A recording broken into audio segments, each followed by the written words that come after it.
Computer, bro. Well, there's my boy. Boom. How are you? Doing well, man. You? Good. You just had a fresh haircut for the podcast, mate. I appreciate Uh, that. dude, you know what's awesome about that is, hang on a second. Let me see here. The best part is I'm my own barber, bro. All right. Yeah, man. Come out here, dude. 2021, just learning new skills for the new year. Dude, you know what's so funny, man, is during quarantine, like during lockdown. But look at you, man. My boy just got this fresh fade, too. I actually have just come straight from the No. yeah. Yeah. So my hairdresser does my hair and Kat's hair, and so Kat Yeah, got got it. the full cut and color today. So there was a 15-minute gap in there where I was able to get a bit of a trim. So Cool. That a boy. That a boy. Yeah, dude, during quarantine, I started cutting my own hair, which I used to do once in a while. And then it just kept getting like shorter and shorter and shorter. And I was like, oh, forget it, man. Fucking boom. Done. yeah, I like it. I think it's a low maintenance, easy, get in, get out. Dave Goggins would approve kind of haircut. So, 100%, dude. Yeah, I 100%. used to do the same thing. I'd grow my hair out all year, mess around with it, and then just to restart, I'd just shave it all off and start again. Done. But, Dude, I love it, man. I like, buddy, as soon as I was done with it, I was like, yes, this is so easy. Like, it's so much better at the gym. And yeah, I don't doesn't worry flap about in it, your like, hair when you're doing double yeah, unders, dude, like, doesn't hit your eyes. yeah, when you do like handstand push-ups and you come up and you're all like just a mess. So Yeah, it's good. I don't need to worry about that anymore, man. perfect, man. Yeah, Things bro. going well otherwise too? Been busy? Dude, yeah, man. Just kind of, it was pretty nice, dude. Like, I'm going to use the term like reevaluating, like, okay, like what am I going to do? Like, what's this going to look like for the future? So taking like a foot off the gas and kind of just taking a step back and just looking at things from a big picture was pretty cool, actually, man. Not having to worry about social media and didn't have like a bunch of stuff going on. It was kind of like, okay, let's just reevaluate and kind of come up with a new plan. And now I've been putting it together, dude. So it's Nice. coming together for sure. Yeah, it's fun. It's definitely maybe it's got something to do with the work that we've been doing together as well. But I've definitely become more aware of how much of the stresses or deadlines and things that I have, I've actually self-imposed, right? So it's like I'm getting stressed out because there's like this has got to be done and that's got to be done and newsletter or podcast, whatever it is. And then I look at it and I realize like, oh, I'm the one that decided we should do a newsletter like once a month. I'm the one that like decided we need to do like a podcast every week. And now it's like I'm crushing under the weight of all the stuff that I've just like put on myself, right? Yeah, but dude, the big thing is consistency, and you've been on it. Like as far as I can see, like you consistent, like spot on, organized, continue to push through it. It's like anybody that said that they want to start a podcast, they always recommend like you got to go full force for a year, like every week for a year, Yeah. right? And I know you've been going strong, so that's good, dude. It's been, I mean, look, I'm very fortunate because I have a really good team around me as well. Right. Yeah, So, and I think that about like MTM in general, like if it was just me, would have been done a long time ago. You know? forget it. Really think so, man? Yeah. Yeah. I think so. I think, you know, when you do a workout with a buddy, right? Yep. As opposed to when you do a workout on your own, when you're doing a workout on your own, you get to that point in the workout where you're like, oh man, I don't know that I'm just willing to like hurt. Maybe no one will know. I can just pull back just a little bit. And That's but fair. when it's Yeah. like a partner WOD and it's like, oh, they're going, I've got to go. That's how I Can't feel. let him down. Yeah, I get it. I get you, man. That's cool. That's Especially good, when man. it's like your wife, right? So, No and kidding, then, man. and then I guess the bigger we've gotten as well, like bringing on other coaches now too, you feel a sense of responsibility to them as well. And it's not just something Totally. that I can walk away from anymore and no one Of else. course. Yeah, man. Now you're responsible for people, man.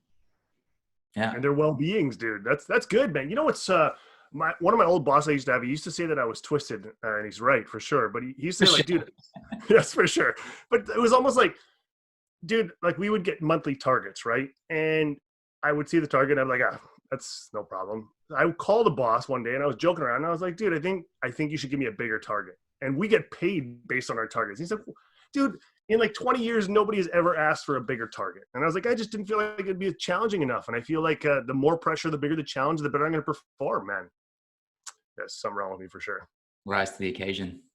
Yeah, dude, I like it. I love the challenge. I love it when somebody says, dude, you can't do that, or no, it's not going to happen. It's like, oh, man, that's my fuel for sure.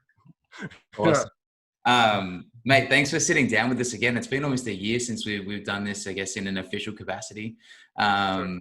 And interesting enough, it's definitely the last time we sat down and had a chat is definitely an episode that I go back and re-listen to every now and again.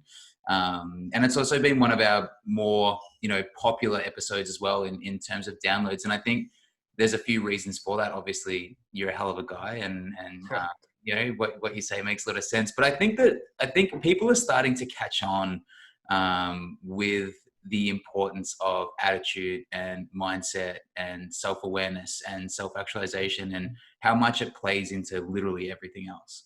And I know that even since the time that we sat down last and did some work together, I guess even the difference in my approach to the way that I look at different challenges, or even the way I work with clients, has really changed. And I think a lot of that has to do with, you know, you being able to explain, like, this is actually how you're making decisions. It's not necessarily how you think you're making decisions, but basically a lot of your decisions are being made for you and you don't even really know why, right? So I wanted to kind of spend today taking that a little bit deeper and getting your thoughts and getting some insights into that. I think speaking of the podcast and stuff like that, we've taken this year as a more sort of direct approach in what things look like. And Maggie's been unbelievable for that. And we've sort of said, cool, February is going to be like our self-awareness month. Like, that's going to be the theme. And I was like, perfect. I know just the person to talk to. Right. Awesome. Oh, no, that's great, man. And that's something you can always put extra care and attention on. That's something that you should be doing 24/7. Like, it shouldn't be like a once in a while thing. So I think it's great to kind of get that kickstart and dedicate a month. And then hopefully we can give some tools and stuff that will make you want to stay in that state and continue to practice it, man. Yeah. So let's, I guess, maybe kind of like take it all the way back. When we're talking about like developing self-awareness, can you kind of define it for me? Like, how would you explain this is specifically what we're talking about? Yeah, you know what? When I think about like the actual term self-awareness, I define it as like radical candor, and I'm talking like self-candor. And I think last time we spoke, we actually talked about how I believe that the majority of the people know exactly who they are. And it's funny because sometimes there's those skeletons in the closet. There's things that we like to tuck away and we don't want to face for whatever our reasons. And I think the majority of people know that that is who they are inside and out. And sometimes they steer clear of certain things. And that kind of takes away from that full level of self-awareness and taking it even further than it should go. So with that being said, the way I like to justify or to kind of baseline start self-awareness is understanding me, my core values, who I am as a person, and just like generally my thought process. Mm-hmm. And the place we started, I explained this last time, is the majority of us think things which then trigger certain emotions, and the majority of people take action based on those emotions, which gives them the result, right? And I try to coach and train my athletes and the people that I work with that we want to think things that align with their core values, and we take immediate action based on what our thoughts of our perceived notion as to what it is we want to achieve. And we take immediate action, it then gives us a better result, which then we embark in the emotion, which only reinstills the initial thought, right? And I believe that self-awareness, who we are as a people, our core values, all these things align, and that they mainly make us who we are and how we take action. And I think it's something that needs to be practiced daily. Truly, I really believe this. Yeah, I think the core values is an interesting one to kind of deep dive into as well, because it's not as easy to actually define like your top 2 or 3 like core values, right? And until you're super firm on like what those actually are, like if everything stems from that little bit, like it's kind of, you're still playing like lucky guess, right? Yep. Because if you like, I think we've spoken a lot about Brene Brown's writing and that sort of stuff. Oh, yeah. And if you have 10 core values, like you have no values, right? Totally. But once you really, if you can nail it down to 1 or 2, and realize that means whenever something comes up that puts those 2 against each other, that you have a hierarchy of what those are. Like that's actually quite an incredibly challenging task to actually sit down and say, what is the number 1 most important thing to me? And if I say it's family, what does that mean when I get a call at 10 o'clock or from work related or something like that, right? Like that's yeah, totally pretty confronting. Yeah, well, that's what, it's, a lot of people say, I like the term core values. A lot of people say they don't like it. We can call it whatever you want, whatever your beliefs are, your values as a person. And it's funny, a lot of times trying to determine this is not easy. And the first place I always suggest is speaking to the people that are closest to you, that know you best, and getting their input. Like if you were to like label maybe my top 3 values or beliefs, what would you think they are? and getting to that mirrored reaction or somebody else's from a third perspective is always super interesting. And I think it's a cool baseline to start. Like, you'd be amazed what we think inside and what actually happens outside sometimes is completely different, and how people perceive it. Yeah. And I guess if you're getting answers that you don't necessarily agree with, then maybe that's the first step in understanding that your actions aren't aligned to what you think your core values are. Right? Spot on, man. Absolutely. Yeah, absolutely. These are exercises that we used to do in the corporate world, actually. It's kind of like, this is what I believe, but I want to know what they believe. What do they think about Brett, or what do they think about this leadership style, or what kind of category would I fit in? And it's a good thing that builds trust and builds that relationship, because candid feedback is obviously super crucial, and a lot of people don't like it, and that goes back to being ultimately self-aware. Yeah. Do you believe that core values are something that, especially in a corporate sense, I guess you need, like, they need to be quantifiable? Like, how do you measure the actions of what you're doing as against your core values that they're supposed to be stemming from?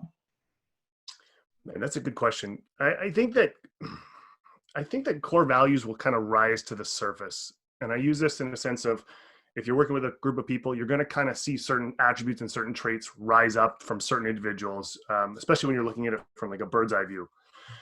But I think when people really get challenged, and when people get pushed and put into uncomfortable situations, I think a lot of things rise up and become a lot clearer. And I think that whole testing the trust aspect, building that culture, kind of can put people in certain situations to maybe help identify specifically what people's core values are. And I mean, you're going to see the standard ones where, integrity, or my favorite one, relentless, commitment, whatever it may be, right? But you'll see these. Oh, man, I can't help it, man. Yeah. And if nobody's read that book, read the book, man. You read the first half of the book, you won't want to finish the book.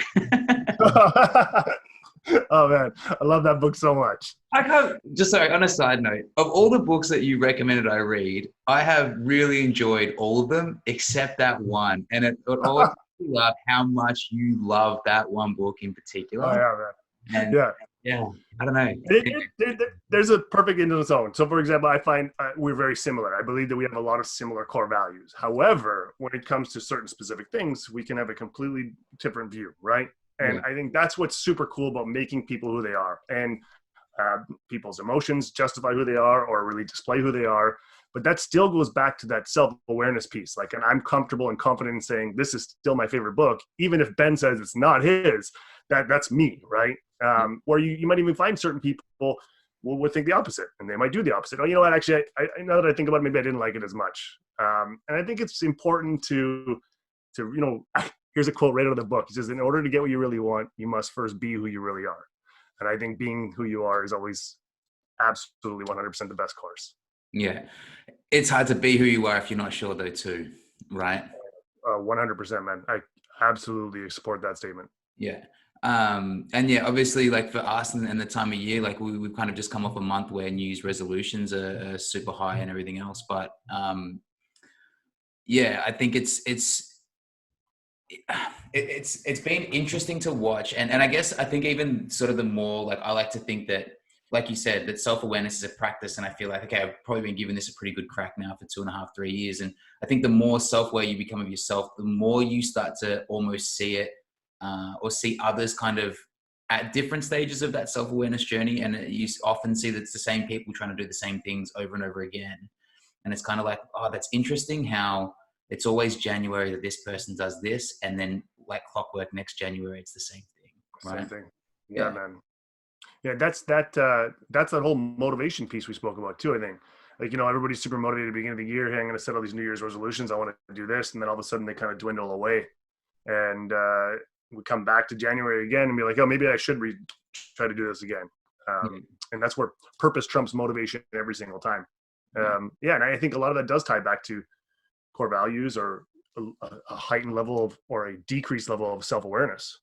Well, I guess that's what confidence is, right? It's kind of that belief that what you are doing is aligned with something that you think is important to you. And if you're sure it's something that's important to you, it doesn't matter what anyone else thinks about it. Right? Yeah, absolutely, man. That 100% is a great definition of confidence. Yeah. So how do you build that? Is that like, does it come down to making that one decision? Say, for example, this is the year that I'm going to start taking my health seriously. This is the year I'm going to, you know, make some big lifestyle changes. Is it about, you know, starting small and accomplishing small tasks and proving to yourself that you're capable of accomplishing small tasks? Like what specifically, you know, can we do when we're looking to make a big change, like, or you know, I guess, like any change, right? I guess all change is the same. Yeah, sure. I mean, I think let's start here. So if you want to look at before we want to actually really make a change, I think if we highlight that self-awareness piece, I think it's crucial. One, we got to identify what it is that we want to change and why we want to change it. A lot of people don't really like change unless they're forced to do it.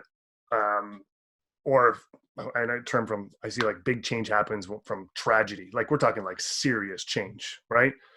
A lot of people might not know what they want. I mean, they might want to make a change, like I should, you know, be eating better, or I should be exercising for living a healthier lifestyle. But maybe that's not enough for them to actually go out and do it. But if we look at things from the flip side and ask them, well, what's going to happen if you don't do that? Like what's going to happen if you continue to eat the way you do and you continue not to exercise? Like what's the ramifications of that? And watch it compound. Now all of a sudden it kind of changes our thought process. And as soon as you kind of find that little hesitation or that state where it's like, oh man, I never looked at it like that. That's when you need to make that decision and say, okay, now it's becoming clear. It's becoming apparent. Let's take action, right? That's kind of the first place. And I love those type of questions. You know, the ones that kind of stump you and it's like, oh, I never really thought about that because I've been used to this type of thinking for so long. Like I just think about my normal things and it's just like, well, it's just normal. And that's why I kind of really don't take action because nothing really gets challenged. Yeah. And that's that like loss aversion, right? That you're kind of playing on. Like people are more afraid of losing what they have than potentially gaining something that they don't. Dude, I think my TED talk, I said the majority of people are unhappy, but they're not unhappy enough to want to make a decision to do something about it. And then the other half of people are just happy enough to not want to make a decision to become even happier. Yeah. And that's your whole thing, right? Like you are only ever one decision away from like. That's my line, man. Yeah, you're one conscious decision away from an entirely different life. And man, that decision changed my life. In my TED talk, I speak about I was really, really ill. I was super down, depressed. I mean, dude, I was done and out. Okay, like depression, suicide. These were thoughts that haunted me every single day. And I remember walking down the street, and I literally was just, man, it was a dark time. And I walked up this crosswalk, and I went to go push the button, and I looked over, and there was a young boy in a wheelchair, and he had no legs. And he was like 15 years old, and he turned around and looked up at me and he smiled. And man, that was the moment that literally changed my life. And I was saying, like, I'm standing on my own two legs and I'm down and depressed, you know, suicidal thoughts all the time. And here's a young boy who has no legs, and he's looking back and he's smiling at me. And it was just that moment right there. And I realized that I was looking at life completely different.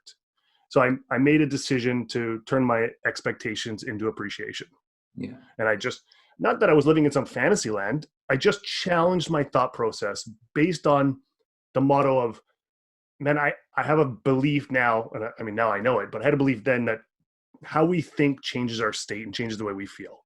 Yeah. Right. And if this guy is 15 years old, or he's in a wheelchair and has no legs, and he's happy and I'm not, dude, there's got to be something going on up here. Yeah. And that's when everything changed for me, man.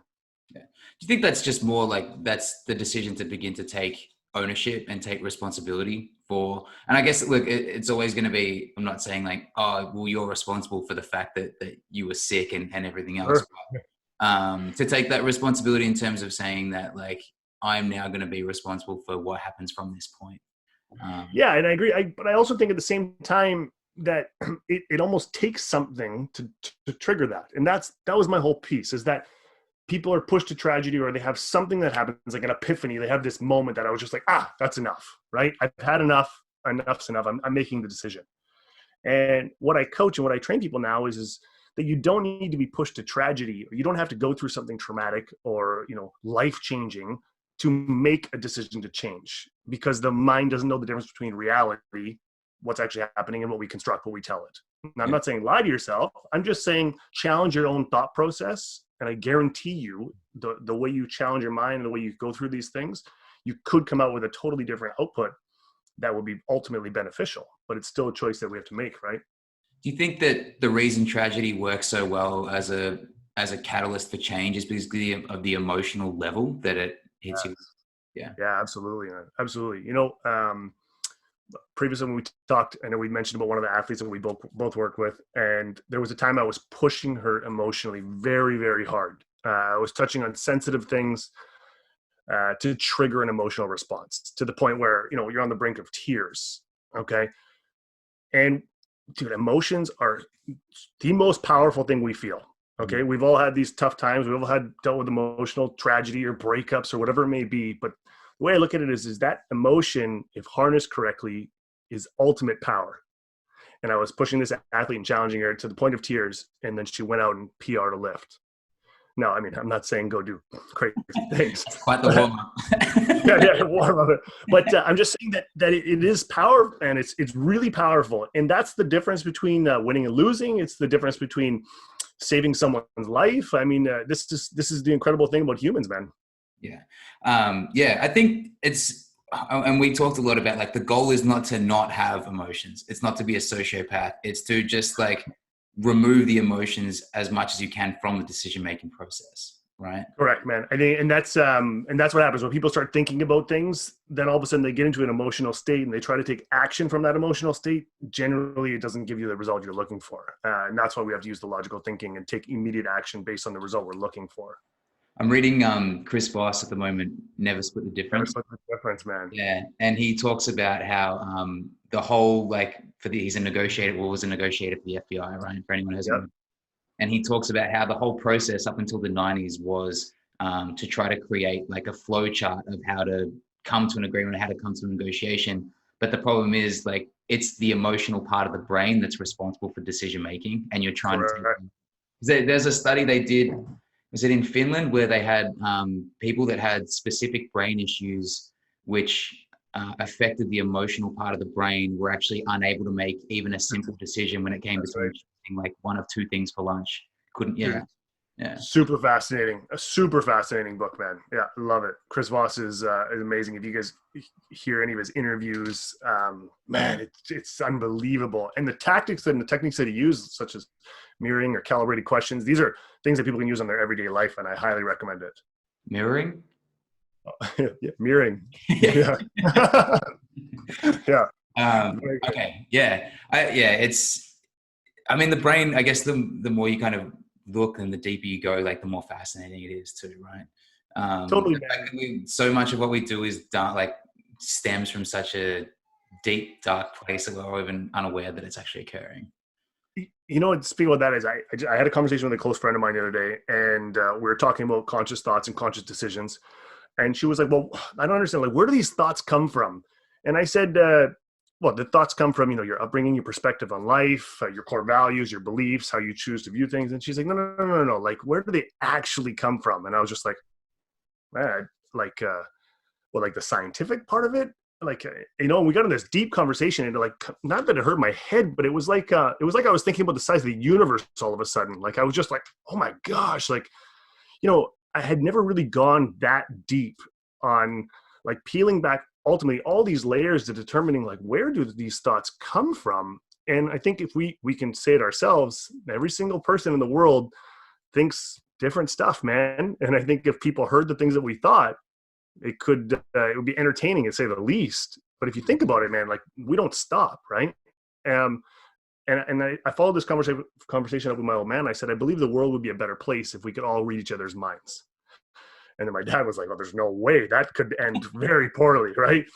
And I said, no, but if you think about it, if we know that people can hear us or they can hear our thoughts, then I think that we would maybe choose what we're thinking about a lot better. And if we started to choose and, cut back on the judgments or whatever it is that we're thinking, things might ultimately change a lot. And that's what sparked this idea of, whoa, this actually aligns completely with my theory about how much our thoughts dictate our emotions, the whole self-awareness piece, dictate our actions. And I just found it super fascinating. It was one of those conversations that kind of left me in this place of like, wow, it's really crazy how powerful our mind really is.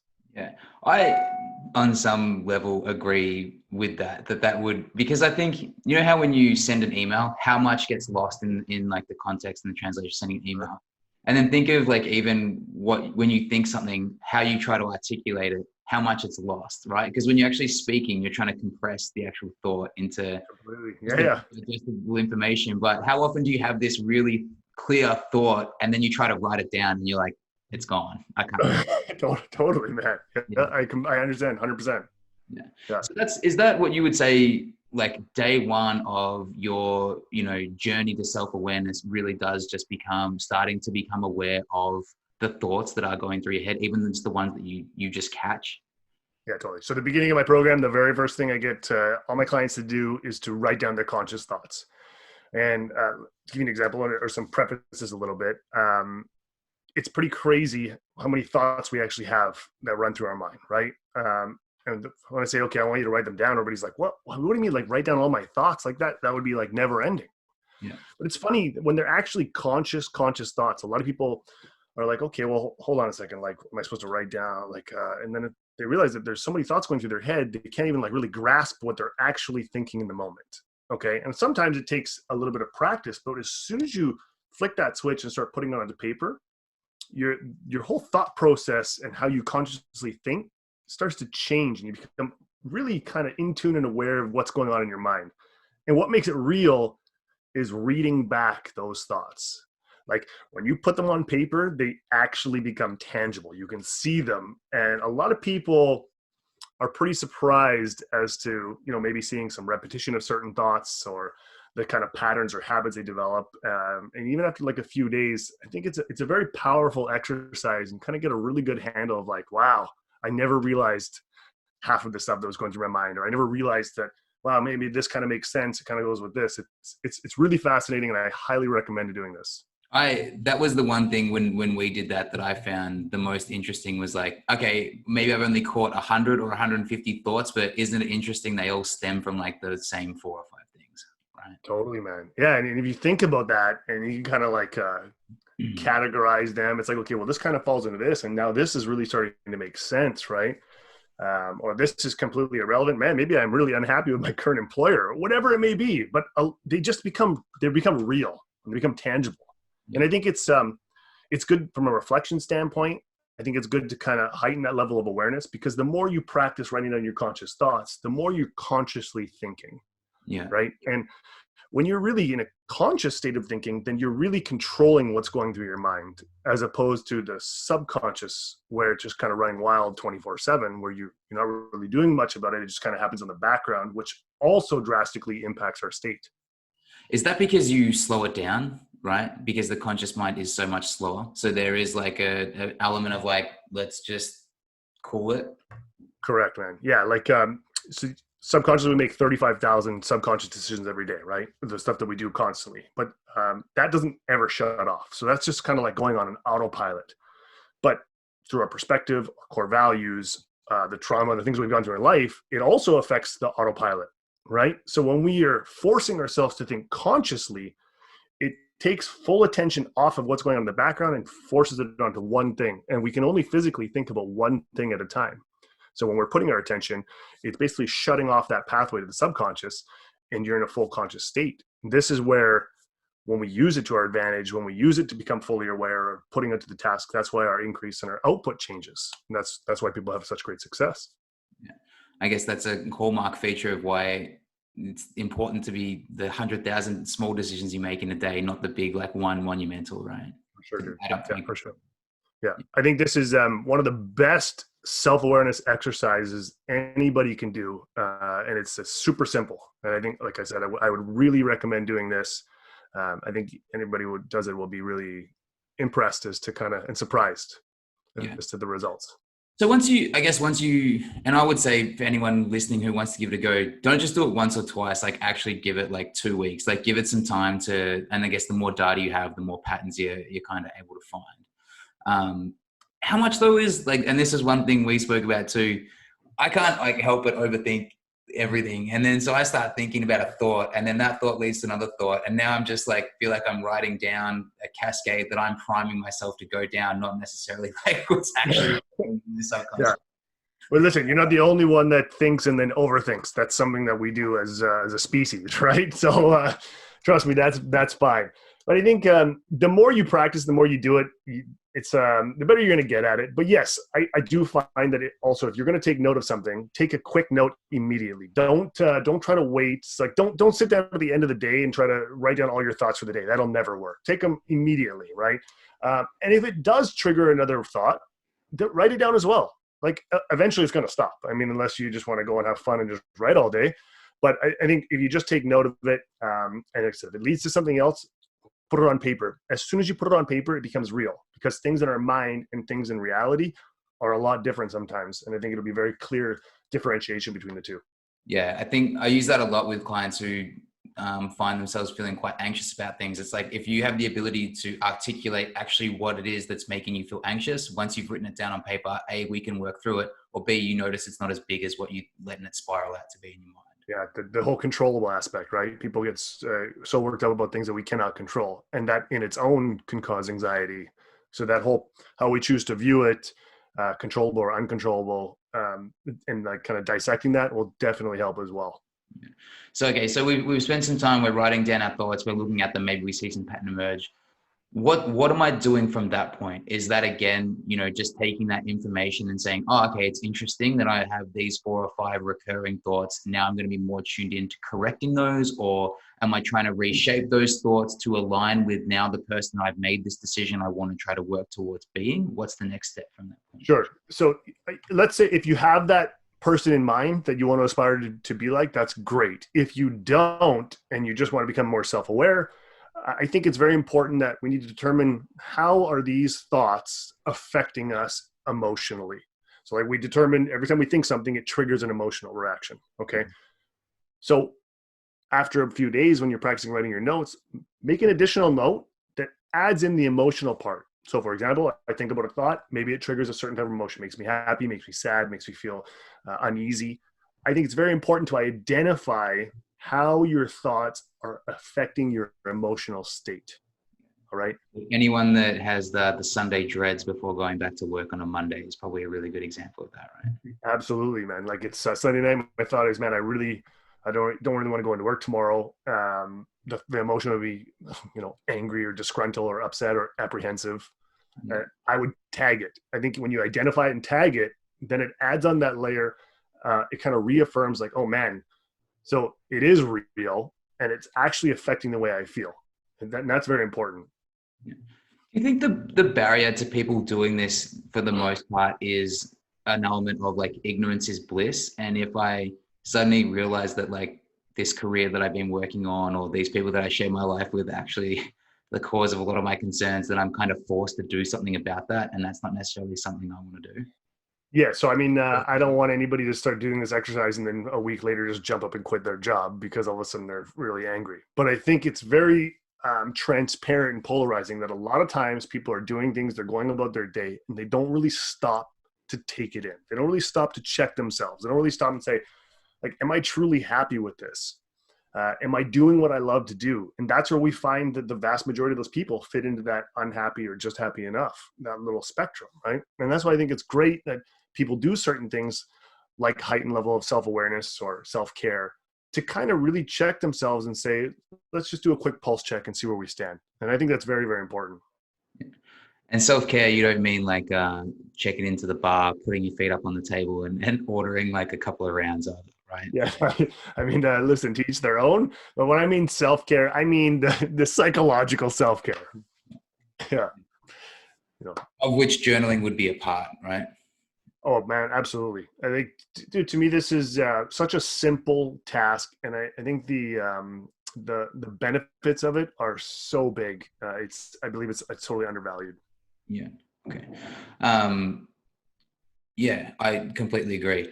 Okay, so once we kind of attach that emotional understanding or the emotional response that we get, you think, does that go like that? Is that how you kind of then not reduce the emotion, I guess, but begin to detach decision-making from that emotion? Because A, you can preempt that this is how you're going to react to what's going on, or B, you suddenly understand that this is why you're feeling the way that you're feeling. Is that what kind of takes the power away? Yeah, a bit of both. But I think that the identification part is really important, because then all of a sudden it's like, okay, well, when I think this, I know it's going to trigger this type of emotion. That in its own will allow you to challenge the current decisions, the current state that you're in, your current situation in life. Maybe this is the part of the reason why my girlfriend continues to tell me that I'm in a bad mood 24/7 and I don't understand why, or whatever it may be. So when you have a better understanding, it's like all of a sudden the pieces of the puzzle start to arise. Like now you can kind of start to piece things together, but it's still a choice that you got to kind of identify. And sometimes when you identify this stuff, sometimes it's stuff that you don't want to look at, or sometimes it's stuff that you buried way deep. And if you feel that arising, that's where you got to make the choice and say, you know what, I need to determine this now while I'm here. Like start to figure it out, because in the big picture, man, this can become a huge Achilles heel. Like there could be underlying things that you've never addressed or never dealt with, that these type of exercises will help bring them out to the surface, which are affecting you in the day to day, and you don't even realize it. Yeah. What's the dangers though of like waking a sleeping dragon? So this is where it gets tough for me, because to me, that you're forced to fight the dragon ultimately, right? no, man, I think to me, if I've always looked at something is if there's adversity and I need to face it now, I would rather face it now than later when it gets huge. I mean, Tony Robbins said, kill the monster in your head when he's small before he turns into Godzilla. Yeah. Right. And if you continue to feed that monster subconsciously, and then he only gets bigger and stronger. You know the power of habits. I mean, when we start to get into these certain type of habits, and we've been doing it for years and years and years, man, they become tougher and tougher to break, right? I'm not saying it's too late. I'm saying try to kill that thing right away. And ignoring the monster is feeding the monster too. Oh, buddy, 100%. If you know it's there and you're ignoring them, that's terrible, man. That's and listen, I can 100% say, and I'm quite confident that the majority of people in the world have done that. And I say that I've lived through that type of pain. And sometimes it's stuff that we never want to address, we don't want to deal with. But you know what? On the outside of it, when you finally look back, it'll be one of the best decisions you ever made.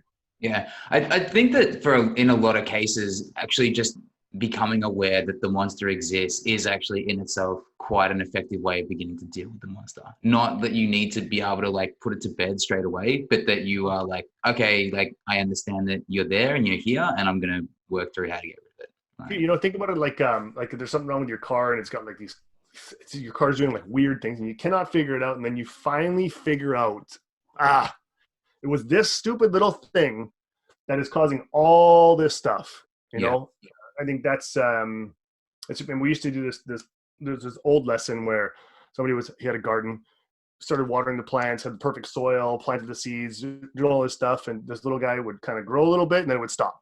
And he changed out the soil, put like extra feed, did all this stuff, kept doing everything he possibly could on the surface, but this little plant could only grow like an inch and it wouldn't grow anymore. He literally had tried everything, and eventually he ended up just scrapping the whole thing because he was like, I can't do this anymore. And as he was scrapping this whole thing, he realized that there was, a bunch of leeches and stuff underneath the soil that was chewing away at all these little roots. And that's why this little plant could only grow like 1 inch, because it would start to grow a little bit and then it would just get deteriorated from all the stuff that was happening underneath the surface. And it's such a simple little analogy. And I do believe that there are a lot of things psychologically that impact us very similar to that. Yeah. So if we do find ourselves in a heightened emotional state, which for the most part is usually not a good thing, if it's like a subconscious, like emotional trigger, how do we, like, what can we do in that moment to try to change that? I know Tony Robbins likes using a plunge pool. Not all of us have access to a plunge pool in the backyard. But things like, is there anything like, is it just stop, catch a breath, make the decision, like to stop feeling a certain way, or is it something?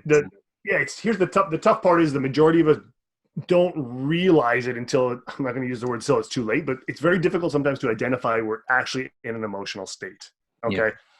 Yeah. If you're in a heated argument, all of a sudden things start to arise. I mean, there might be a moment where you're like, whoa, wait a second, this is getting out of hand, right? Or you could be sitting by yourself and all of a sudden you start to feel different. If you can sense that you are becoming emotional, the number one thing to disrupt the emotion is to change your physical state. So yes, Tony Robbins jumps into a pool. If we don't have that, There are many ways to change your physical state. And I mean by jumping out of your chair or standing up or clapping really loud or pinching your ear, like doing something physical to change your physiology. And what happens is that it disrupts the emotion just for a split second. And it allows that opportunity to take back control. And that's when you can say, okay, look, let's breathe for a second and try to bring logic back into this whole scenario and situation, because logic trumps emotions every time. Every time. Is that why after, and I'm not like at all advising this, but when you are in a huge rage or whatever, as like say a teenager, and you just like unload a big right hook on the wall, as soon as you do that, you just like start coming down and you feel much better? No joke. You know, it's so funny. And like I said, I've all fallen victim to it. And I remember breaking a phone, like one of my cell phones way back in the day. It was like an old Motorola flip phone, okay, StarTAC. And I remember like snapping this thing in half. And right away, I was just like, oh man, like, dude, it just like all the emotion went away. And I was like, that felt amazing. But now my phone busted in half. And now I just feel like an idiot, you know? But yes, it's literally a complete transition from our physical state. And that allows, like I said, it allows that opportunity for us to shut down the emotions for a split second, take back conscious control. And that's why it's very important for us to look at things logic, bring logic back into the equation. Yeah. Yeah. It is also, like we said before, right? Like your rational part of the brain and your emotional part of the brain aren't necessarily the same part of the brain. So it's exactly, if the goal is to try to make non-emotional decisions, right? It's extremely hard to act rationally when you are being emotional. Right? Totally, man. You know, that whole non-emotional based decision thing, like I said, we are humans based on emotions. That's who we are, right? But so let's say we go through this whole self-awareness piece, we become, you know, more aware of what we're thinking. We understand now better how they make us feel. And we still want to take action to become a better version of ourselves or somebody we're striving to become, whether it's a goal you have in mind or whatever it may be. It's very important to still reverse engineer and have those small milestones and check-ins, making it measurable. Okay. And that piece is when I say bring logic back in. So for example, if our goal is to, you know, I want to gain 10 pounds or I want to lose 10 pounds, whatever it may be, making it measurable is very, very important, especially from a logical standpoint, because we can go back to we're an emotional state. We change our physical state. Okay. Let me go back to specifically something that like a task that I'm doing that I can measure to still maintain that progress of success. Because those small little victories on the way, if we don't have those, that takes away our logic, which means we technically could maybe even live in a more emotional state for a longer period of time. How do you attach a quantifiable measure though, or like to, you know, like a potentially intangible core value, right? Like if your core value, if you decided my number one core value is to be kind or to act with integrity, how are you able to measure Sure. how far you're progressing towards that goal? Like, does that Sure. mean This is good. everyone in front of you when you're in traffic? Does that mean that? Yeah. This is good because these are actual intangible things. Like it's very simple if we had something tangible that said, hey, you have to cold call 50 people today. Like that's something tangible that you can measure. But if it's something that's intangible, for example, wanting to become a happier person, well, we must identify what our version of a happier person looks like, right? So when we start to identify these things and then say, okay, if we know that a happier person does X, Y, and Z to become that would then make them happy, we need to focus on doing things that will put us in that type of a state. So now we can create something that's intangible into something tangible. For example, reading a book, or for example, doing something that we would find pleasure out of. These are things that we could now create measure from. And I think it's very important to do that because that kind of it's an opportunity for us to say, okay, no, I got work to do. Let me shut this down. Let me get back to doing something productive. And that's why I always say to bring logic back in. Okay. So you're saying, think more about the emotion that you would feel derived from that goal and do things that are putting you in that emotional state. Is that? Yeah, I think that's definitely absolutely one way to do it. And that's something that we're dealing with in intangible because it is very difficult to measure certain things, especially when it comes to emotions, correct? Yeah. So if it's something tangible, like I said, if you want to lose 10 pounds or gain 10 pounds, that's something easy. We know how to measure that. But with intangible measurements, like I said, it's very important for us to identify what we know will make us happy or which will create whatever we're trying to measure. And we must find ways to implement it, because as soon as we implement it and do it, we know we're doing it for a greater good. We know if we continue to do this, it's going to help us. We know if we continue to exercise, we will become better. You know, if we continue to eat properly, we'll be, more nutrition in our bodies is good for us. If we were going to spend time around supportive individuals, we know that's going to benefit us. Yeah. And so forth. Right? Okay. I think I'm following along. This is why I love doing the podcast, because I'll be able to go back and listen to this whole episode. Totally, man. I think that the most important thing is that people cannot lose sight. It's like when people go to the gym on January 1st, 10 days later, they step on the scale, nothing's changed, they quit the gym. Yeah. But there's still so much that is measurable in 10 days that could have definitely benefited you. Yeah. Right? That's why it has to be measured, it has to be tangible. Yeah, I think probably like selecting appropriate metrics as well is super important to make sure you're measuring the right thing as well. Again, if you're like, measuring the wrong thing, it's setting yourself up for failure. Exactly. But that again would get even more convoluted, right? When like your goal is like integrity or honesty, or right? Yeah, for sure. How about, do you like anything, I guess, right? Try like trial and error. Yeah. Like set out, see how you go. If not, course correct. If it's something that's important to you, I guess you will be willing to take more than one crack at it, right? Yeah. And something we spoke about before is that trial and error is good as long as you're not scapegoating stuff and saying, oh, well, I tried it and it didn't work. Mm-hmm. Like you need to have to what extent? Like it needs to be a clear end point that I gave it a shot. For example, I want you guys to take notes of your conscious thoughts, write them down, but you need to do it for 2 weeks, not just a few days, right? So when the end is there, when you've set out to do it for 2 weeks, after the end of 2 weeks, you can then make a better assessment. Okay, this was beneficial, or okay, I'm going to do this next time. Then at least it's tangible, right? Yeah. I don't want people to start scapegoating things. Oh, I tried, it didn't work for me. Trying it and committing is a totally different thing, right? Yeah. And so I guess after you've got a little bit of time where you're actually being able to do that consistently, you start to build, well, one, you build a habit. So it becomes easier to do it than it does not to do, because you don't want to break a streak. But number two, I guess you start to become more confident in your ability, one, to do it, but two, that you are on the path that you've told yourself is important for you to be on. Yeah. That's probably my favorite part of Atomic Habits, is when James Clear talks about, if you want to make a change stick, that it has to be made on that level of identity, as like the kind of person you want to be, rather than like the outcome you're trying to achieve. Absolutely. And absolutely. You know what? This is so fascinating, because I guess where I go back, I believe that people know who they are. And part of me and part of science also tells that a lot of people know who they are and do not be who they really are. And there's circumstances of surroundings, maybe environments, relationships. There's a number of things that correlate that. And I can't stress enough that if we are not who we are, we're not building our true person, our true self, I believe it'll be difficult for us to ultimately create that 100% of happiness or self-awareness that we're looking for. And it almost saddens me to think about it. And again, I could be wrong, but I mean, what do you think, man? You think that the vast majority of people know who they are in a sense? I don't. You think it's the opposite, right? I think the majority of people are super unaware, and they're kind of just like floating down the stream with no real paddle. That's what I think. Yeah. Could they be that they know who they are, but they're not being that person for a number of reasons?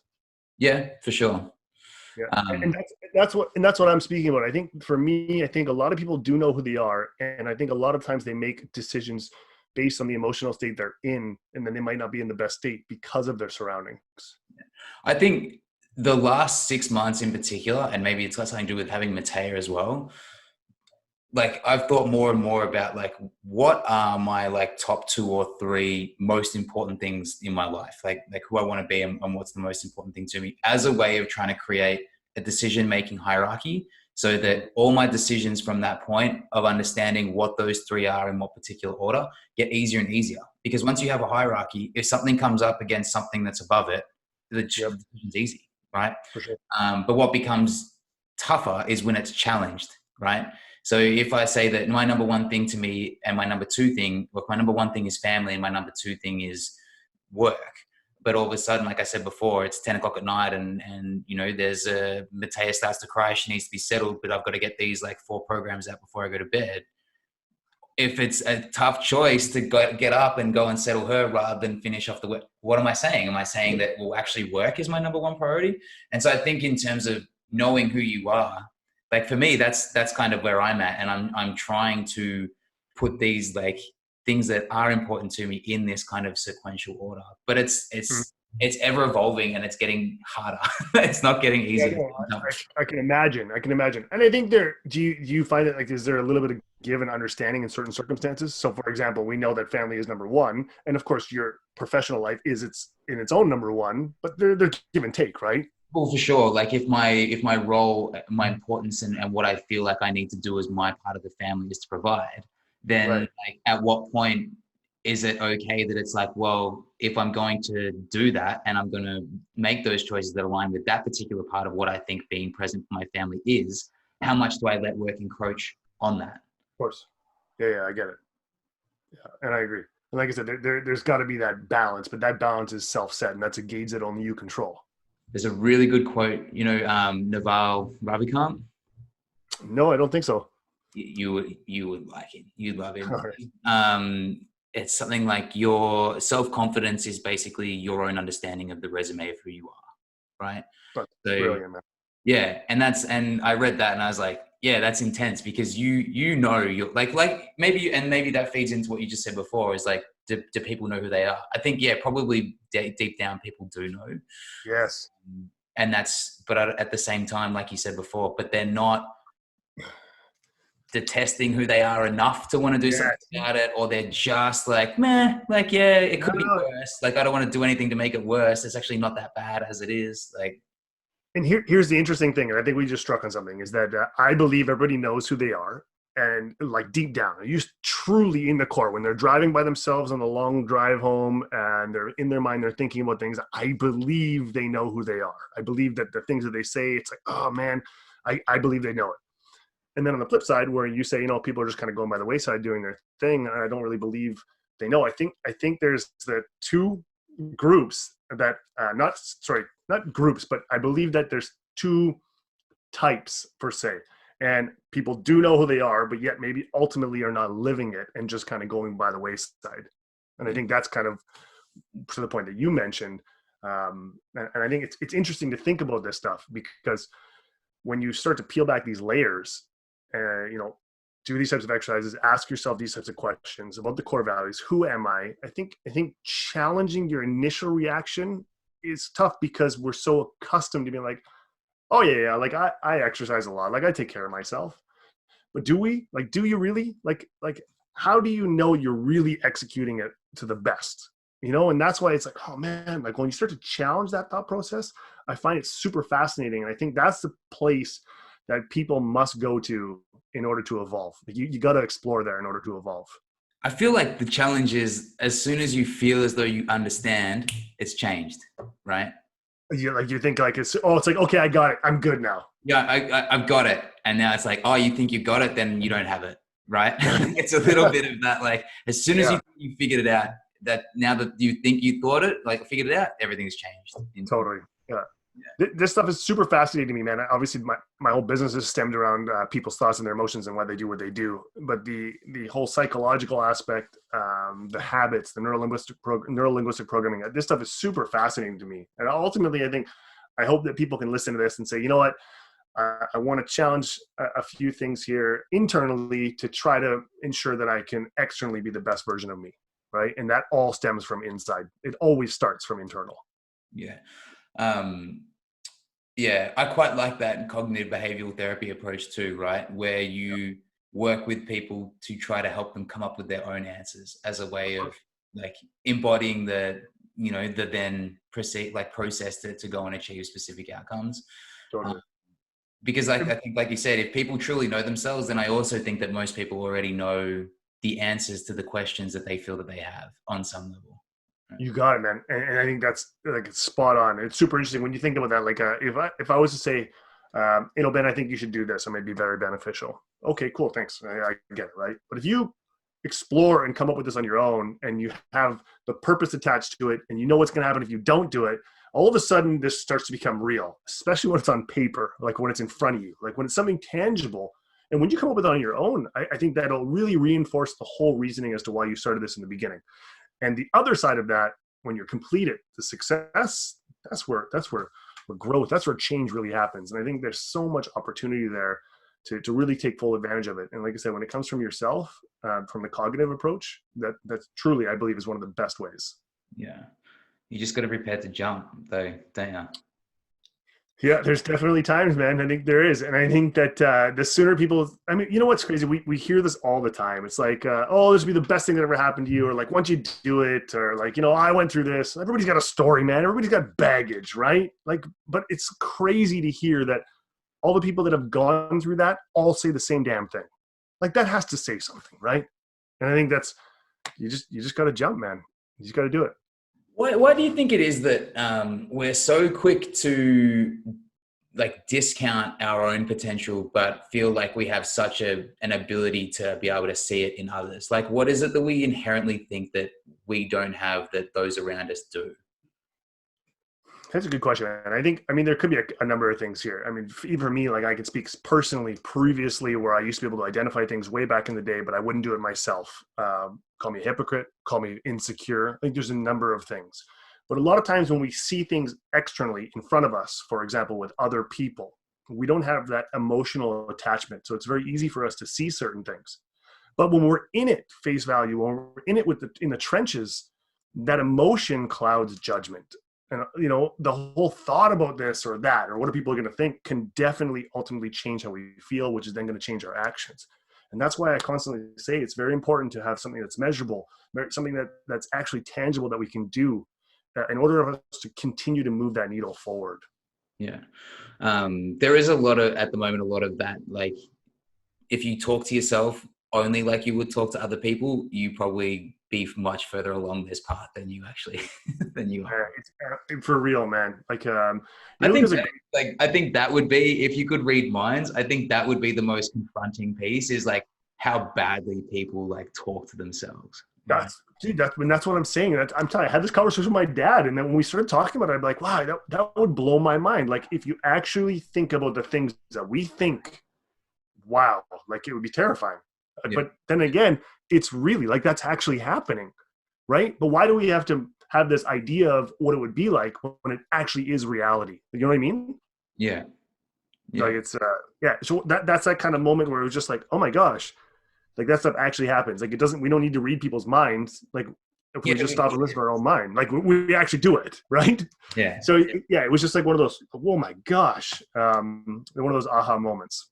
It's hard, like it gets so easy to see there, like how much that inner dialogue becomes like a self-fulfilling prophecy, but so like that we think it's so unreasonable that if we made that so much more positive, that the same thing would still occur, right? Totally. Yeah, and that's wild to think, but man, it's the truth, and that's the reality we got to face. And you know what I was going to say is Gary Vaynerchuk, who I've followed for a long time, and of course I love the guy, dude. So much lately, his whole effort has been like, stop worrying about what people think. Stop worrying about people's judgment. Stop worrying about how many likes you get on Instagram. Stop worrying about this. Like, forget it all. Like, do what you love to do and continue to do it. And man, I cannot preach this enough. Yeah, but I can't. But like, I mean, it's, understanding who you are and doing what you love to do without the preconceived notion of what we expect society to think or what we're supposed to be like. Forget it, man. Do what you love to do, man, and make it measurable and continue to do it. And honestly, I truly believe that there's so much that comes from this. I mean, I practice it. I've learned a ton. You're practicing it. You learn a ton. I think it's just a very valuable piece of advice. And I think he's spot on. It's like the Dunning-Kruger effect too, right? Like the less you actually do this stuff, the more you think you know about yourself, right? Like, and it's until you start to go further and deeper, then you realize you just have no idea. No clue. And I think that's why we come up with our two little groups. Like, it's like, oh my gosh, wait, maybe I really don't. Or, on the flip side, no, I absolutely do. And now I can actually reinforce who I am and who I want to be to become a better person. Like, it's a win-win. You said to me once as well, we had a chat about how the brain is essentially a supercomputer, right? And your head is like Google. Like whatever you ask yourself, you'll come up with an answer to, right? Oh yeah. So you need to be really careful about the kind of questions that you're asking yourself, because you're going to answer those questions. Dude, that's the language that we speak to ourselves, man. Yeah. Like that statement alone, if you think about it, and we're going to create something, okay, whether it's right or wrong. Even if we tell ourselves that that's the right answer, our physical body, our mind is going to believe it. Hey, that's the right answer. I believe it 100%. Okay. Yeah. And if you think about how the ramifications of this can be catastrophic, you know, man, that's why you start to say certain things to yourself or think certain things over and over and over. And all of a sudden it's putting you into a worse and worse state. Right. I always say to my athletes, like, never lie to yourself. I would never, we even talk about this, fake it until you make it. Like, forget this. I don't believe in that. What I believe in is looking at things as they are, but not worse than they are, like Tony Robbins always says. I believe in looking at things from a logical, non-emotional bias. And the only way for us to do this is to check ourselves first. Okay, listen, let's look at the facts. Brett, let's determining, what our outcome is. I'm trying to figure this out. Let me look at the logic. And when we bring on the truth and the facts and the logic, things make a little bit more sense. And it's very clear. And I think that whole thing of be very cautious of what you speak to yourself and what you ask yourself. Make sure you're asking from a controllable state, because I think that's very important. Yeah. Yeah, I like that, where it's like optimism is not like fantasy, but it's just like the confidence that you'll be able to see something through, right? Yeah, man, totally. There's another thing we speak about is we talk about how internal confidence, like confidence really coming from inside, right? I always think where I reference is confidence, certainty, and control. And my belief is that confidence comes from certainty. So for example, I've done this before. I know the outcome. I can do it again. Okay. I'm confident that I can do this. That's something I've done. Now I'm certain I can walk up to clean a 95-pound barbell. Exactly. I'm certain I can do this. I've done it again. But ultimately, I still need to be in mental control. Like, I always have to be mentally state. Like, I need to be present to do it. So confidence, certainty, and control. This is the 3 C's. But this 3 C's doesn't necessarily just apply to weightlifting. It applies to everything in life. And the order can get mixed up. So for example, I may not be confident because I don't know the answer, but I'm certain in my abilities that if I control my mind and ask myself the right questions and do the right work, I'm confident that I can figure out the answer, which would then in certainty make me more certain and give me more confidence in order to execute and go do it. Yeah. So the order of the 3 C's can go in any direction. And I think it's something that's tangible that you can apply to any practice that you want to do in life. If you feel uncertain or you feel unconfident or if you don't feel in control, this is an actual tool that you can apply. I've gone from saying like, oh, I can't do that, or I'm no good at that, to being like, I just haven't been shown how to do this yet. Right. Yeah. And then you're saying, okay, and I'm going to figure it out. And then I'm going to go watch a YouTube video on how to do it and just give it a crack. And yeah. For sure. Like, it's like if you think about your newborn, man, when you first got, you're like, I don't know how to do this stuff, man. Like, what if there's no owner's manual? Like, what? And now, you're confident, you're certain. Yeah. Man, it's second nature to you, right? And I always tell people, be confident, because you can create confidence not from lying from yourself, but by being in control and being certain you can determine the answer. And if there is no answer, then it's not a problem. And I believe that, every problem has a solution. If it doesn't have a solution, it's not a problem, right? Yeah, we've talked about perfectionism a lot as well, which I think is probably another thing that holds people back. And it's almost that like I'm unwilling to even start because I'm just convincing I know it's not going to be 100% straight away. Right? Totally, man. Yeah, totally. I used to suffer from the perfection bug back in the day, and I say suffer. It was self-inflicted. It was my own doing, and I didn't. Yeah, and I didn't realize it at the time. And my boss was like, "Dude, you got to let this stuff go, man."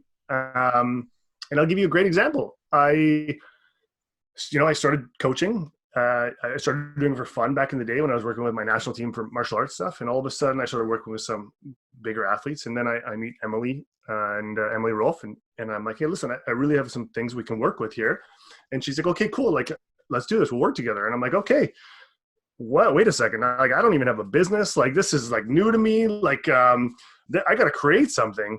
And I got to the place where I was like, you know what? I'm going to use my existing Instagram account. It was just Vancy Brett. And I was like, screw it. Let's just run with it. Like, I don't care. Like, I can't sit here and be like, oh man, I got to come up with a whole business model, a business plan. And I was like, no. Like, let's just run with it. Mm-hmm. And then we fast forward, I built my business. And now I've had the time to reevaluate things and actually build its own entity. And I'm in the process of building my own secondary company now. But this never would have happened if I was still sitting there thinking about, oh, I need my business plan, or I need my business model, trying to make this perfect, or I don't like the way this looks. Like, and I think that it's very, very important to think things, take immediate action based on the results you want.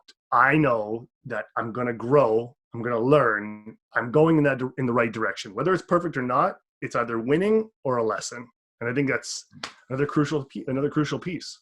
Yeah.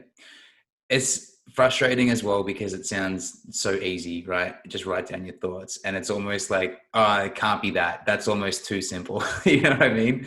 Like, I think that's part of it, is that it's like, well, how could that be it? Like, I know myself. I don't need to write down my thoughts. I remember the first time I did this exercise, that they asked me, how well do you know yourself? I said, dude, nobody knows me like me. I know myself inside and out. Okay, cool. Do the exercise. Like, I don't need to do this exercise. Like why do I need to write it down?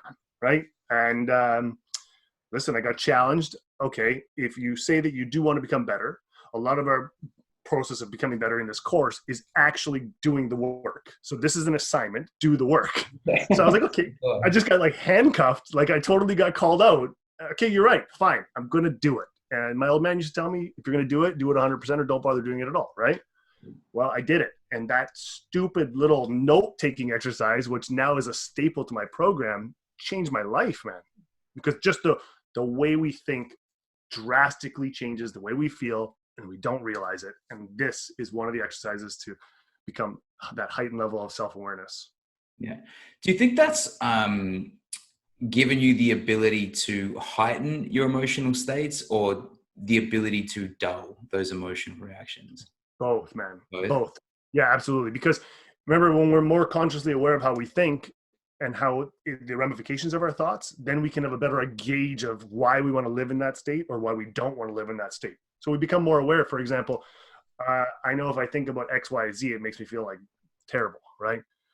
So, okay, I'm starting to think there, forget it. Okay, let's change our physical state, make our move. Let's bring us back to square one. I don't want to think about that. Okay, let's think about this. Again, I'm not saying lie to yourself. I'm not saying avoid it.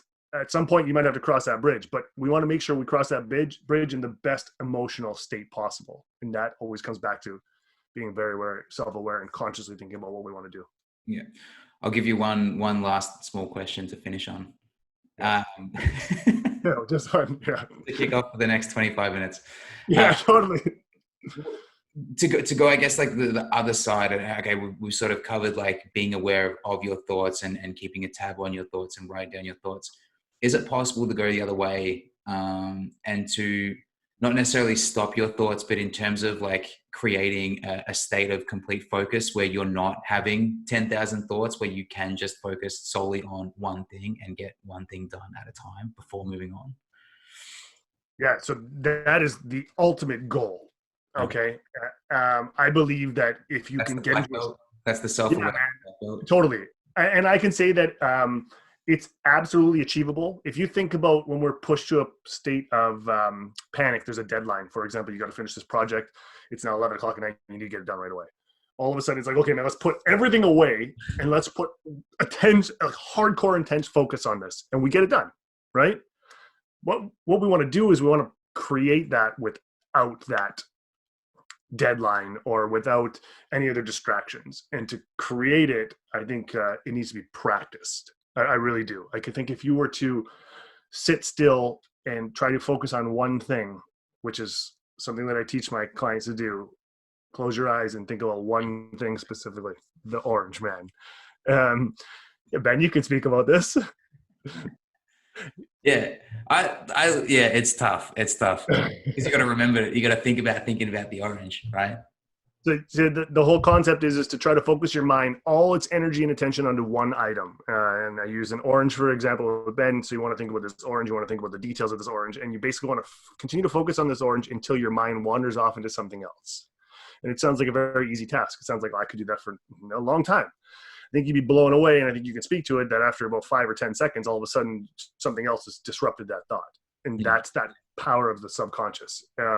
This is why this exercise of becoming more self-aware of what we're thinking, being more consciously aware of what we're thinking, starting to control those conscious thoughts. So now it's me telling my mind what to think.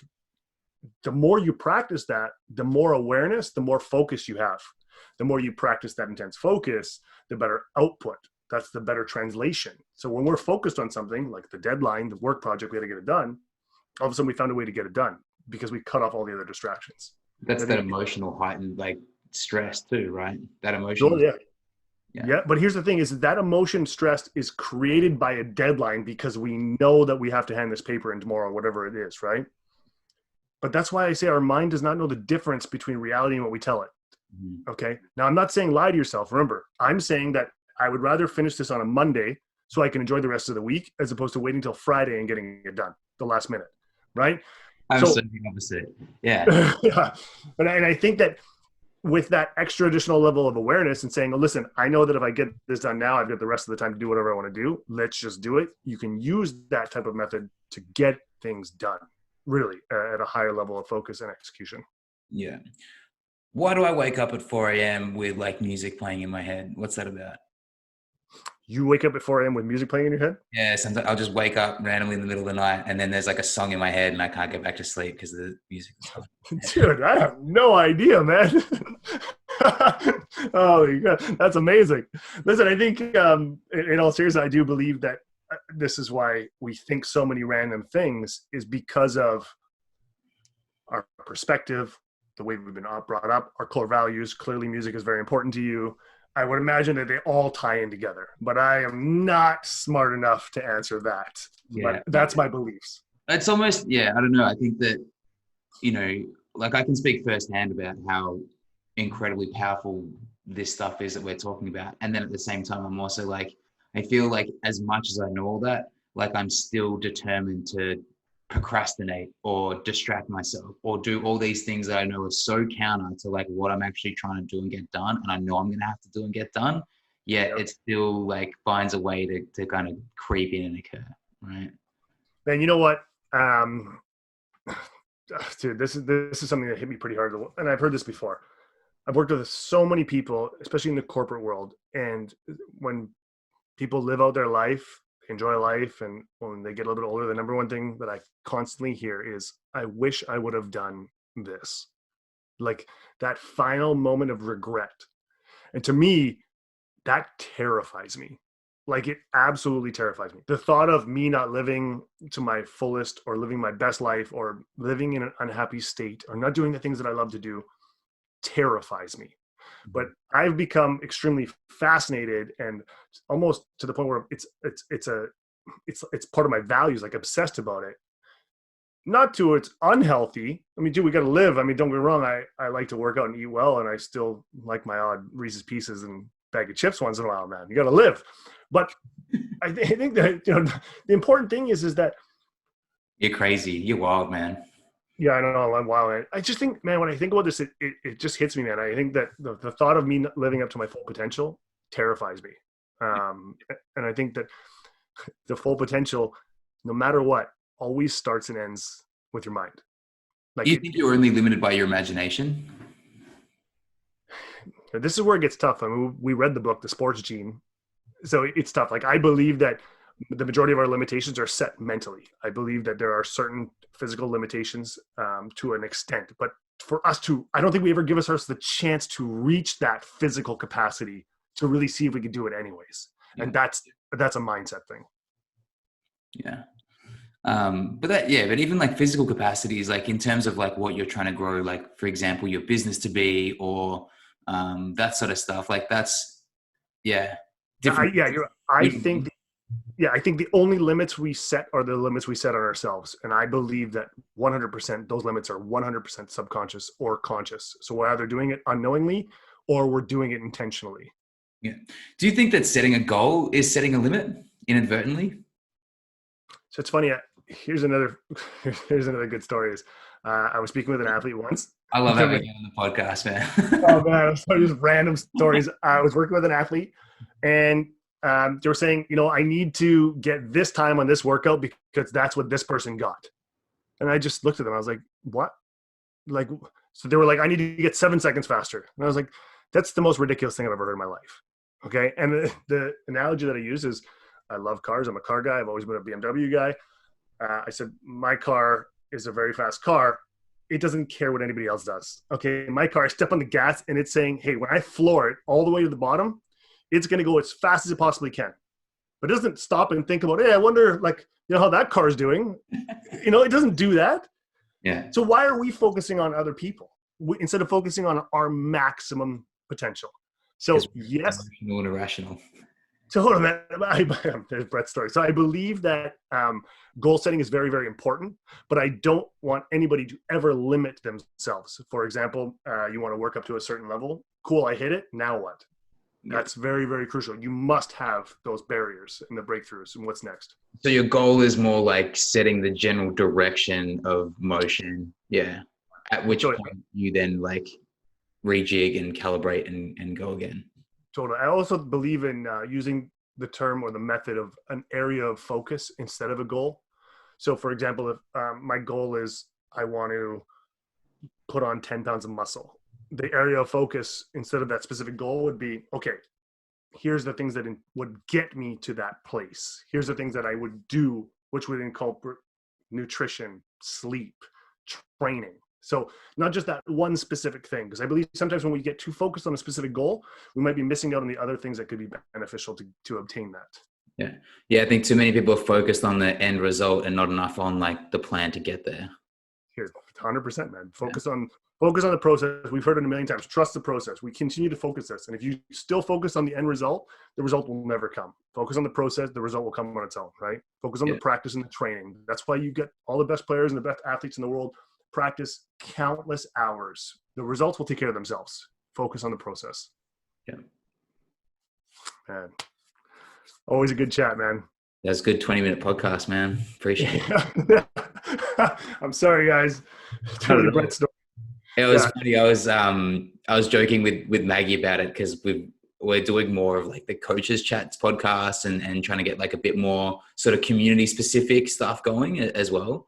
Rather than being like, oh, just reach out to someone over here and someone over there and stuff like that. And we're like, we've got to keep it to 20 minutes because like if you look at the stats and stuff, it's like people, especially on YouTube, it's like an hour and a half podcast with Brett and it's like average watch time is like 3 minutes 40. I love it. And I think that's the best thing from like the Gary Vee takeaway too is like I enjoy these conversations. I enjoy being able to like deep dive and get down and understand like other people's perspectives. And like I said, especially yours, like the work that we've kind of done together, I've found immeasurable, ironically, as a term in terms of how much it's helped. And I can't help but see that it trickles down into everything that I'm doing, And I think that being able to take these steps and see how much it's improved my life, it is now something that I make almost mandatory for like my clients to start to do as well. So if I know it helps me, why wouldn't I want you to do it to help you too?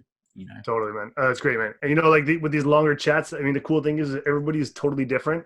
So there might be a piece that stands out to somebody, and I hope that piece genuinely helps. It truly helps because I'll never stress it enough that by understanding, who you are truly, you need to know that person inside and out. And then when you know who you are and take action towards something you want to achieve, when you're in control, that's where success and happiness is for me. That's what I believe. And I lived through it and it changed my life. That's what that happiness is, man. It's just like loving the journey that you're on. Right. Totally.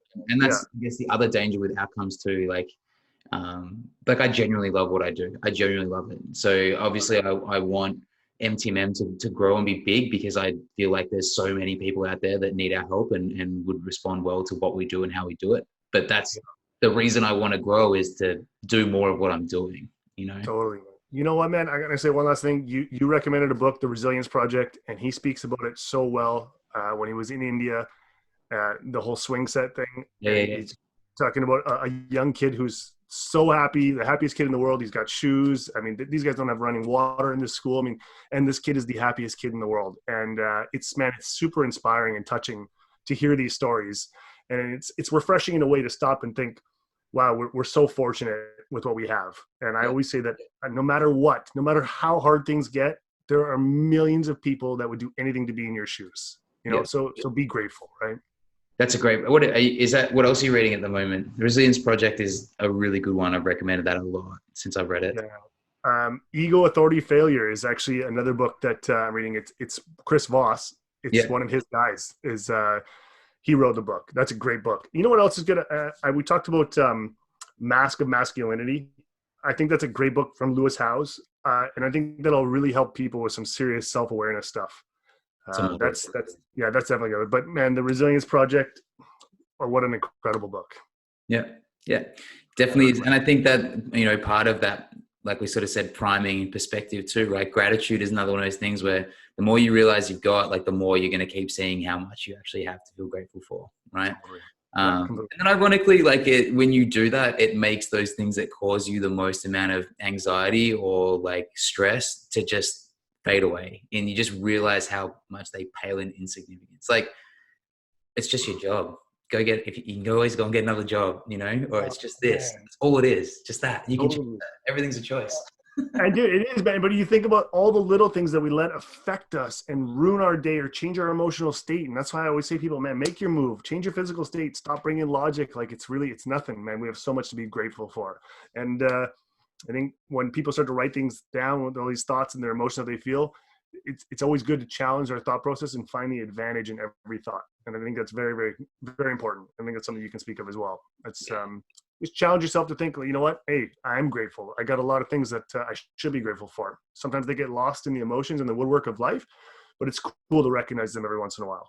Yeah, I think it is cool how much self-awareness is being talked about and coming into the play. You know, if you're looking to change your weight or your body composition, yeah, you got to track your food. If you're looking to get stronger and get bigger, yeah, you need to track your progress in how much you're lifting. And, you know, if you're looking to understand why you make the decisions that you make, yeah, you need to start tracking and being aware of your thoughts, right? Yeah, couldn't have said it any better, man. Very well said. It's so true. Appreciate it. Thank you so much for your time. It was a pleasure, man. Always a pleasure. Let's not leave it another 12 months. Otherwise, maybe next time it won't be another 90 minutes. Sounds great, man. We'll do a couple of short versions. Yeah, we should catch up once a month, and that way it'll be 2 minutes. Yeah. Sounds great, man. Thanks so much. Thanks, man. Thank you, man.